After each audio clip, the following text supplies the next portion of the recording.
Welcome to the Whitwam Wealth Real Estate Podcast. Today our topic is new construction lighting. Welcome to the Whitwam Wealth Real Estate Podcast with Scott Whitwam, your blueprint to financial abundance. Settle in as we explore the mindset and methods for wealth building through real estate. Welcome back. I'm Scott Whitwam, and today's topic for the Whitwam Wealth Real Estate Podcast is new construction lighting. We're here on site again. I've invited in Chris Everett, the owner of Next 2 Light, and my partner in the construction company AZ Renovation. And we want to talk a little bit about lighting today, but we're going to do it from where we're doing volunteer work for the next, I think we got a little over a week left. So the next two podcasts we shoot will actually be here on site. But Chris, welcome back to the podcast. Thanks for having me back. And today is kind of off script. I just said, hey, come on, come, let's just do a couple podcasts together. And so I do want to talk about the advantages of doing lighting in a new construction environment. It can be in a remodel environment when you strip all the walls off and stuff. But are there things that you can do in a new construction environment that are really hard or maybe nearly impossible to do as far as lighting in a home that somebody's living in? Yeah, definitely. When we get a new project that's in the design phase is where we want to be, because we're trying to design the overall lighting environment and the feel of the home in the design process versus in a remodel. The house is already there. You got to design around what's existing. So in the new construction, we can look at each room and ergonomically light the space. By ergonomic, I mean look at the comfortability of the light, the color of the light, what we're lighting up, how we want to do grazing effects, and what we want to actually accent. So when you light up a new home, it's like the fireworks there you go. of the home. It's really the wow factor of bringing your living space to another level. So when we're involved at the design phase, we can look at those elements, look at the color temperatures, look at what we want to design, look at pre-wiring, look how we're going to control it, and what we're doing of the overall space. Yeah, well, I know, and obviously you're an architect too. You own All Technique Architectural, and which is why we're a design build construction company. But one of the things that I know we've run into, when we're not doing the new build stuff is, block. There's a lot of houses, especially in this area, that were built with block.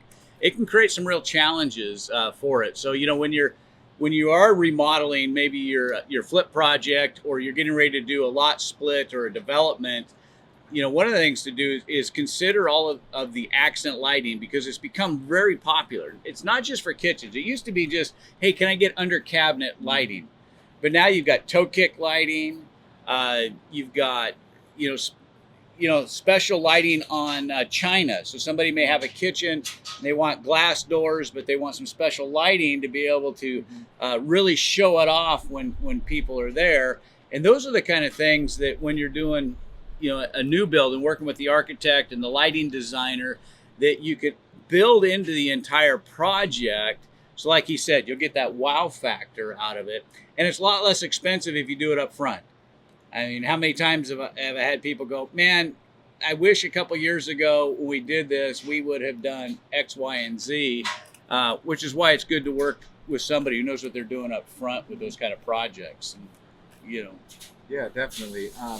So there's a lot of elements when it comes to the design of the ergonomics, let's call it again.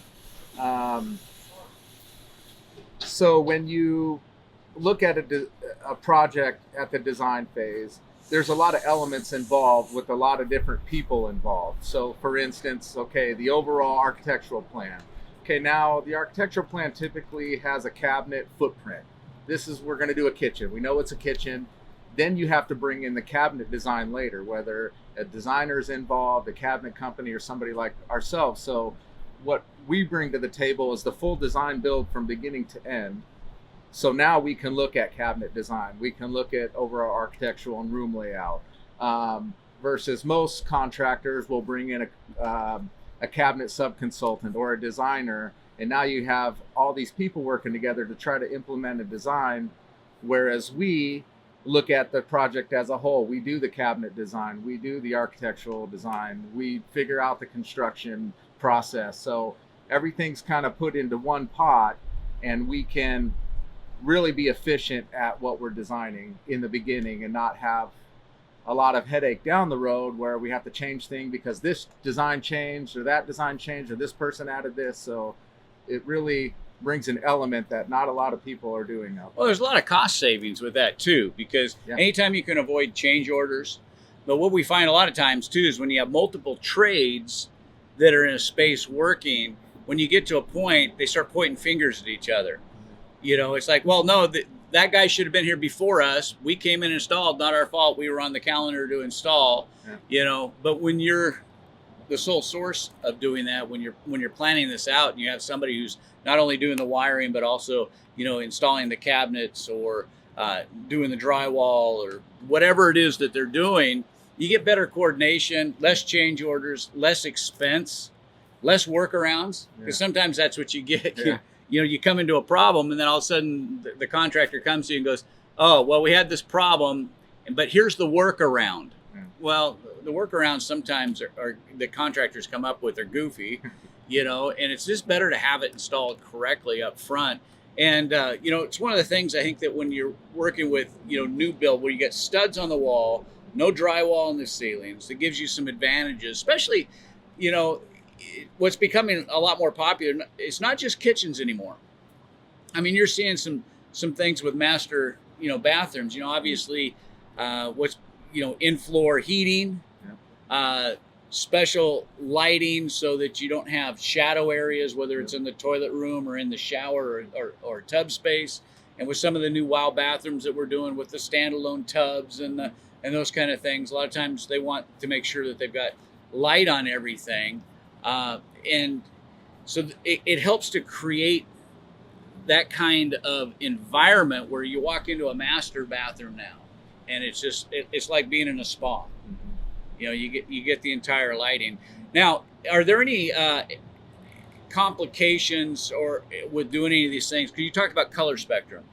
So now with all the LEDs, are they color spectrum select, or is everything going to be a vibrant, bright white with just, you know, tones on it? Yes, there's definitely different color spectrums. You know, you got 2700K, 3000K, 3500, 4000, 4500, 5000. So the way to look at that, the lower the Kelvin on the light, the more comfortable, the more yellow it's going to be. We typically like to be at 3000K. And what that does is create a comfort level where you're relaxed. Your body is more prone to be calm. Your mind isn't working like, say, for 5,000 Kelvin, for instance. You go into warehouses, into office spaces. They like to light up their spaces with 5,000K because it keeps a person on the edge. It keeps their pupils dilated a certain way, and it makes you anxious. And they want that in their employees or an environment of a workspace to keep employees not relaxed and comfortable. They want them working. So in your home, you want to be comfortable. You want to be relaxed. You go into a boutique shop or go shopping, and a lot of those places have really comfortable 3,000K, 3,500K lighting. Go in a jewelry store, that's 5,000K. They want those diamonds to sparkle. They want you to keep on edge. They want you to keep engaged. The other thing is color vibrance, I guess we'll call it. 3,000K, you look at a color palette and they're going to pop. You're going to see the colors. If for a 5,000K, for instance, you look at the colors, it's going to wash the colors out. Red's not going to look like the red it's supposed to be. Blue and green and those action colors, we call them yellows, aren't going to look how they're supposed to look under a 5,000K versus a 3,000K. So there's a lot to think about when design comes into play for lighting, because a lot of people don't think about how it affects the mind and the eyes, especially for elderly people. In a house that has 5,000K lighting, for instance, it's going to dilate their pupils so they are closed because the 5,000K is a brighter spectrum. So now when they go into a darker area, they have loss of vision, a loss of peripherals. They're tripping over and bumping into things because of the lighting. It's not because their vision is going bad. It's because of the actual what the lighting is doing to the pupil and the brain.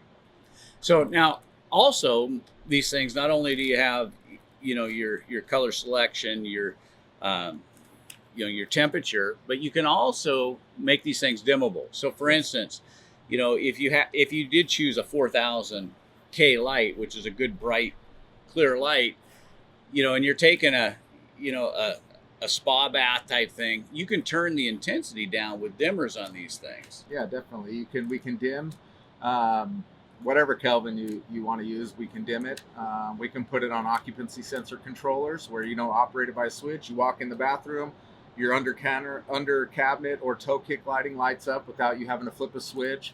It's a low level light, so you walk in the middle of the night, it's not blinding you, and you can see and get around, and it shuts off automatically, so you're not worrying about finding a switch. So now there's a lot of talk about apps that can control lighting. So when you do LED lighting, are there specific lights that can be connected to an app, or is that company specific? How does that work? So if you want to be able to maybe turn your like living room light on while you're not going to be home, you're at dinner and you're like, oh, I want to just make it look like somebody's in the space. Is that something that's pretty tough to do? No, but we typically discourage any smart home technology with lighting because it gets to a point where now you're looking for your phone. Oh, where did I leave my phone? And I need that to turn on my light. Versus a switch, you know where it's going to be. Kids, they know where it's going to be. They don't have to find the phone. Plus the integration is very complicated, very expensive. The only thing we really recommend any sort of app control or remote control is the color, the RGBW, which is red, green, blue, which makes 16 to 18 million colors. You have a remote, you can control and select the color, the colors, the brightness, everything, which is usually kept in the area. Or you can do it with an app. But color is really the only thing we use smart controllers for. Any white lighting, 3000, 3500, 2700, whatever it is, we control either by a wireless switch or integrated wall switch that controls the outlet, which controls the power supply. So with LED lighting too, there's a lot less electrical draw. So you got a couple advantages there. Less electrical draw is going to mean lower power bills. It's going to mean less burden on your electrical circuits. You can probably include additional circuits on your power panel. So if you're running out of space in your power panel and you're doing LED, it's you could probably wire a couple rooms together instead of individual. How does that work with regards to the energy draw and such with LED lighting? Well, all of our lighting is LED, which is low volt, and it's got a very minimal draw. Even our flush mount, surface mount, or our flush mount lighting for ceilings to replace regular cans or whatever you may have in your house. Minimal draw. Yes, you can run a lot more LED lighting than you can incandescent lighting or other lighting sources. So the draw is minimal. You can run more of it, especially with strip lighting. You can run a whole kitchen, all three zones on one power supply. What a difference. What a difference. Well, I want to get into talking about retrofitting, but unfortunately we're out of time today on the podcast. I want to thank you for joining us today. Be sure to go out and take a look at some of our other real estate investing episodes. I'm sure you'll find something out there that will really benefit your investing business. Again, you can subscribe, be part of our growing family. You can also find our podcasts on iHeart Podcasts, Apple Podcasts, YouTube, or wherever you enjoy listening to your podcasts. This is Scott Whitwam with the Whitwam Wealth Real Estate Podcast, reminding you that we're wealth building through real estate.